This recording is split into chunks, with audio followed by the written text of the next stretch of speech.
Good morning, everyone. Welcome back to the show. Hope you're all doing well and you all are having a great day. This is the XRP Agent. It is Monday, May 4th. Woohoo! It's a few days away from my anniversary. 6 years with my wife. Woohoo! Took me 3 marriages, but I got it right this time. Other people are like complaining about the quarantine, but I couldn't be happier with being quarantined with my wife. All right, so let's get into the numbers today. All right, Bitcoin BTC dominance is at 66%. Now, Bitcoin currently is at 8,789. All right.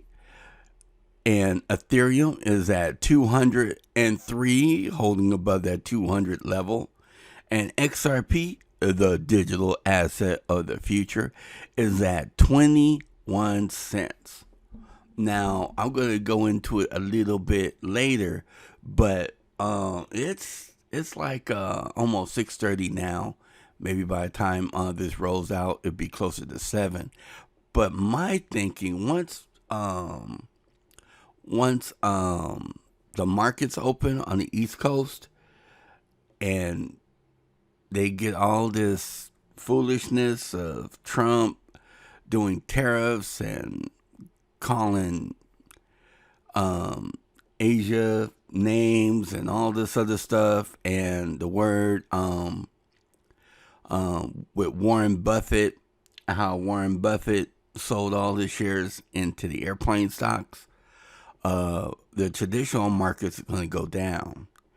And I think if there's any correlation with the crypto market and the traditional market, the crypto market is going to go down as well. So there might be another opportunity to buy the dip once again. Now, it could be wrong. It could shoot up. But time will tell. All right, so let's get into the news, shall we? All right. So, Binance just tweeted a little while ago, 6 bags, 1 choice, 2 years of holding required. Which would you pick and why? All right. Which bag would you hold? All right. Bag A, BTC, Ethereum, Binance Coin, and XRP. I think that's a nice choice.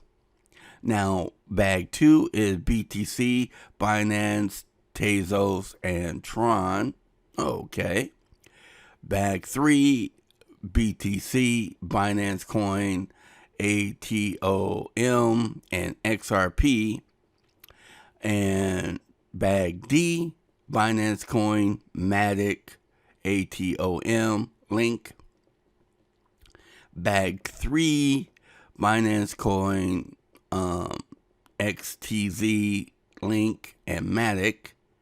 And bag F, Ethereum, Binance Coin, Tron, and XTZ.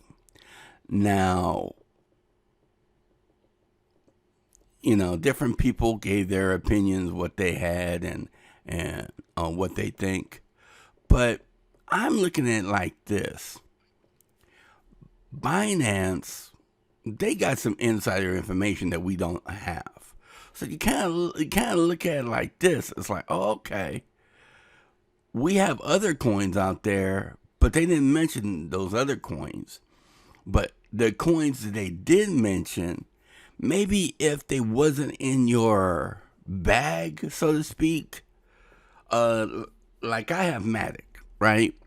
I don't have XTZ or ATOM, Atom.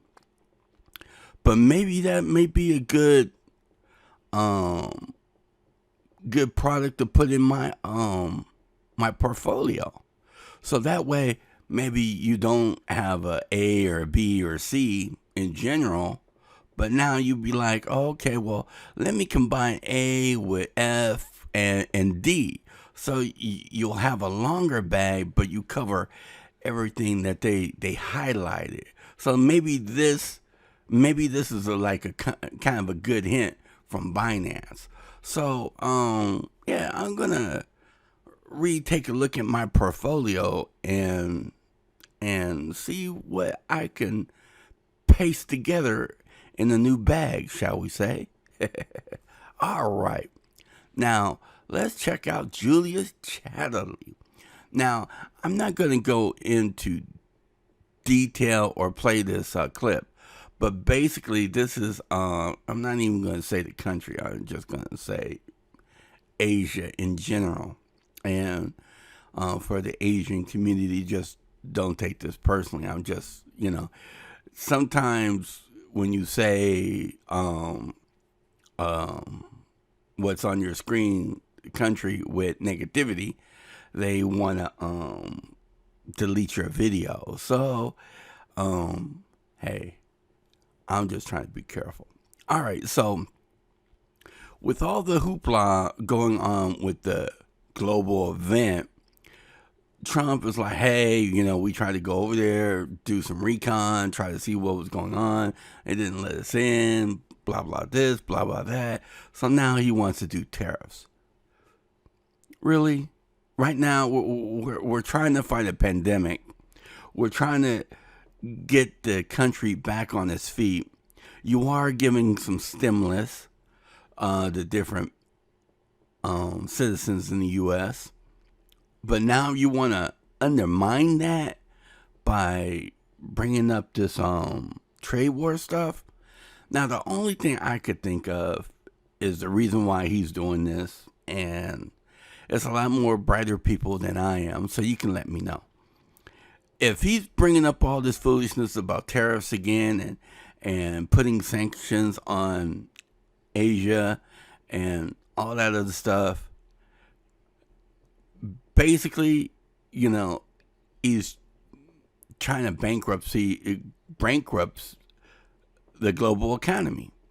So if Asia, like, oh, okay, you're gonna put tariffs on us, well, we'll sell all our bonds, and then that undermines the dollar.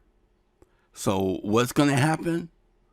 We're gonna have to go to the have to create a digital global currency. And who is the standard when it comes to liquidity? XRP. So that's my 2 cents. I'm not a financial advisor. I'm just guessing here. But like Brad Kimes, CKJ, the Working Money Channel, the Minor Investor, I listen to those folks. They know a lot more than I do. So let's see what happens. All right. So and also too, I want to say the people who's going through a tough time right now, my heart and prayers go out to you, and I hope you and your family recovers from this tragic event we're going through, because it's affecting everyone. All right. So let's go over here. My boy, what's up, Warren? Warren Buffett. Warren Buffett dumps all airline stocks, but retail investors are loving it. All right. So Warren Buffett, in a meeting, tells investors he dumped all his airline stocks because, like, right now, in his opinion, it's totally different. The economy has changed, and there's no way to foresee the future. So I'm going to play this video, let you hear what Warren Buffett has to say. But if the airlines took 3 to 7 years or whatever to recover from the hit at 9/11, imagine how they're going to recover now. And then they're going to be like having their hands out. It's like, oh, we want money. In my opinion, it's like the government needs to take care of its citizens first before they bail out the big corporations. Of course, give help where help is needed, but A lot of times is take care of the big corporations, and whatever is left, which is not much, goes to the little people, and there's usually nothing left. So that's my 2 cents. But let's hear this. Let's watch this video right quick. Question, though, comes from one that just came in based on the comments that you were actually saying. This is a question that comes from William Lewis. He said, please, did I understand correctly, Mr. Buffett, to say that Berkshire Hathaway sold its interests in 4 different airlines? And if so, can you name them? Can the names of those airlines be identified? Yeah, I wouldn't normally talk about it, but I think it requires an explanation, and it requires an explanation that means we were not disappointed at all in the businesses they were being run and the management, but we did come to a different opinion on it. And they're the 4 largest U.S. airlines. It's American Airlines and Delta Airlines and Southwest Airlines and United Continental. And I think collectively they probably are at least 80% of the revenue passenger miles that is flown in the United States, and they have significant international flying too, excluding Southwest. So we like those airlines. But we don't not like. The world has changed for the airlines, and I don't know how it's changed, and I hope it corrects itself in a reasonably prompt way. I don't know whether the Americans have now changed their habits or will change their habits because of an extended period, if it happens that we're semi-shut down in the economy. I don't know whether the trends toward what people have been doing by phone. I mean, it's been 7 weeks since I've had a haircut. It's been 7 weeks more than 7 weeks since I put on a tie or anything. Just a question of which sweatsuit I wear. So who knows how we come out of this, but I think that there's certain industries, and unfortunately I think that the airline industry, among others, that are really hurt by a forced, in fact, shut down by events that are far beyond their control. Greg, would you like to add anything? Really nothing to add, Warren. Okay. Well, we got another Charlie here.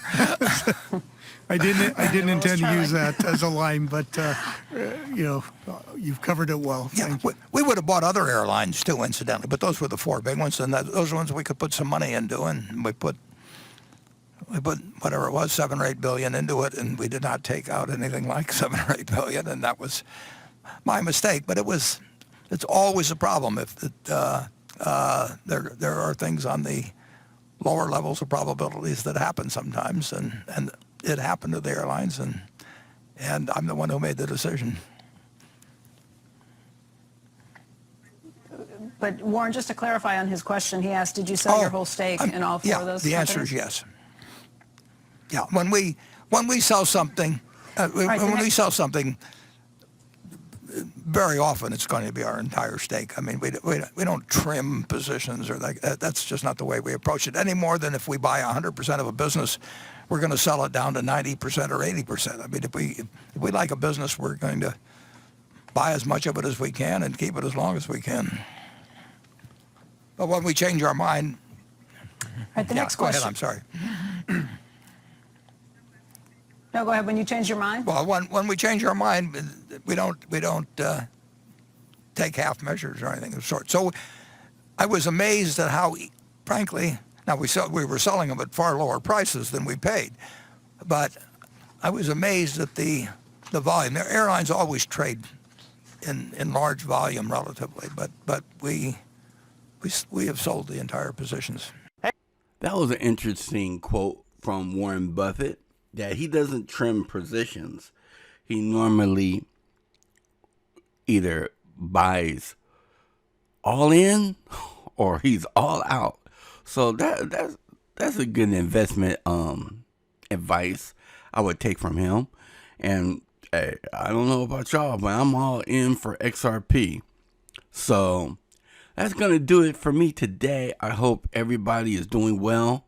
Be safe. If you like the video content, please leave a like, comment. Love to hear what you have to say. And until next time, this is the XRP Agent. Later.